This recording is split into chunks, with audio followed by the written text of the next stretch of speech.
Good morning, guys. My name is Miss Robinson. I'll be taking over for your class for the rest of the school year. And this is the first lesson I'll be teaching with you guys. I know you guys started working with law of sines, so this week we're going to work on law of cosines. If you have any questions, feel free to email me or leave a comment on the Google Classroom. I'm always willing to help, even if it's not during the Google Meet times, okay? So let's get started. So the law of cosines, to remind us, the cosine definition is it's a trigonometric ratio, and it is adjacent over hypotenuse. And the law of cosine is good for proving congruent triangles using side angle side and side side side, and it is the equivalent of the Pythagorean theorem for all of the triangles. So when we're using the law of cosines, we want to make sure that our calculator is in the degree mode. If it's in the radian mode, your answer is not going to be correct. Okay, so our different ratios are here. We take the triangle that looks like this. The capital letters will be our angles. The lowercase letters will be our sides. We have a squared equals b squared plus c squared minus 2bc cosine a. That's how we'll find the side length A. To find the side length B, we'd have b squared equals a squared plus c squared minus 2ac cosine B.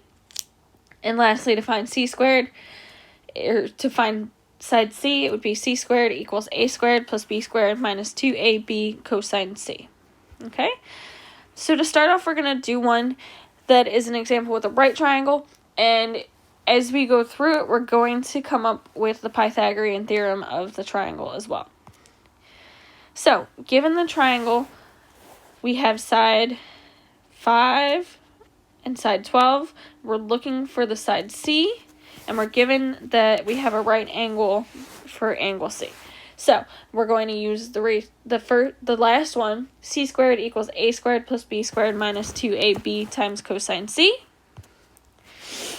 We are going to plug in our side values and our angle value. So we have c squared equals a squared. The side A is 12, so 12 squared plus b squared, 5 squared, minus 2 times a, 12, times b, 5, times the cosine of c, which is 90 degrees.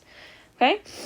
But the cosine of 90 degrees is 0, so I'm going to start multiplying these things out. C squared equals 144 plus 25 minus 2 times 60 times 0.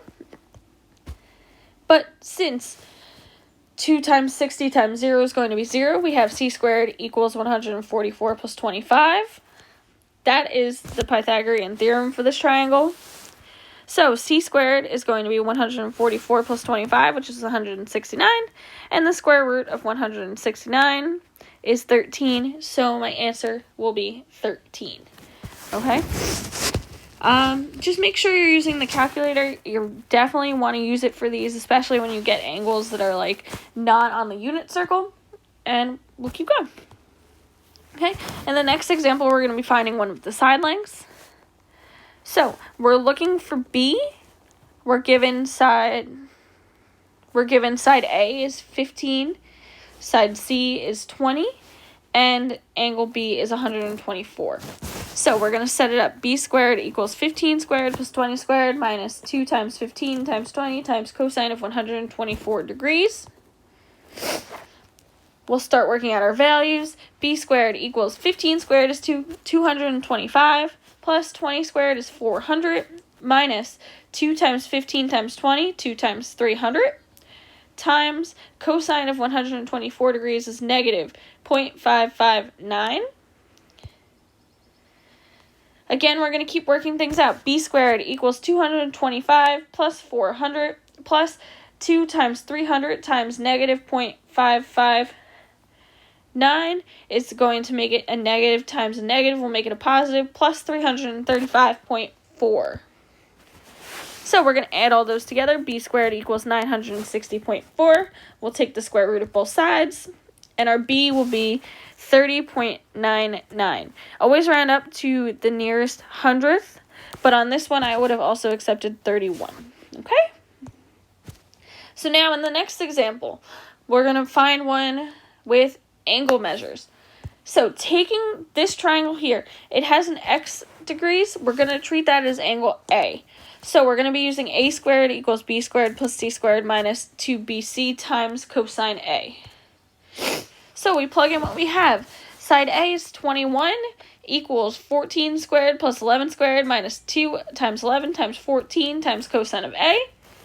We start multiplying it all out. 441 equals 196 plus 121 minus 2 times 154 times cosine A.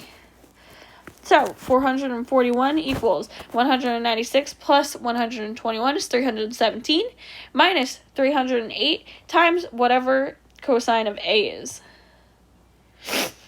So we'll subtract 317 from both sides. We'll get 124 equals negative 308 times cosine A. We'll divide both sides by negative 308. We'll get negative 0.403. We're going to use that inverse cosine of the negative 1 on your calculator. I couldn't get the negative 1 in my function on PowerPoint, but that's okay. So cosine inverse of 113.77 is going to equal our A, our angle measure. So our angle measure is going to be 113.77. That's wrong. I'm sorry. I will add a correction to that. I don't know why that says that. All right, moving on. Lastly, we have a word problem.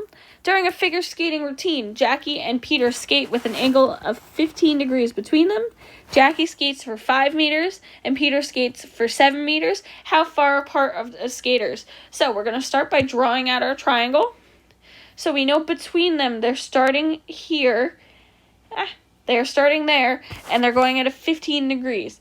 So Jackie goes 5 meters, Peter goes 7 meters. We're looking for the distance between them. That's going to be A. It's going to be kind of small because we're looking at a 15 degrees between them. So A squared equals B squared plus C squared minus 2BC times cosine A.